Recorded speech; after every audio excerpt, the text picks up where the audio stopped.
मागच्या व्हिडिओमध्ये तुम्ही पालखीपर्यंतचा व्हिडिओ पाहिला होता, मग हा तिथून पुढचा.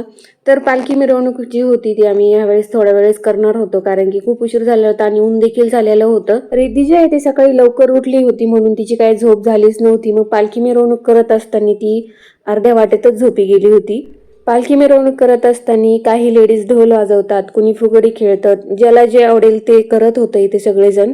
मला तर काय फुगडी एवढी जमत नाही म्हणून मी काही खेळलेच नाही आणि रिद्धी देखील झोपली होती, त्याच्यामुळे मला काही खेळायला जमलंच नाही. आणि मग नंतर आमची बाईक रॅली निघते. तर तुम्ही हा नजारा बघू शकता, किती सुंदर आहे. आम्हाला तर काय बाईकवर जाता आलं नाही, कारण की रिद्धी देखील झोपली होती आणि सिद्धी देखील होती, त्याच्यामुळे आम्ही 4 व्हीलर घेऊनच गेलो होतो.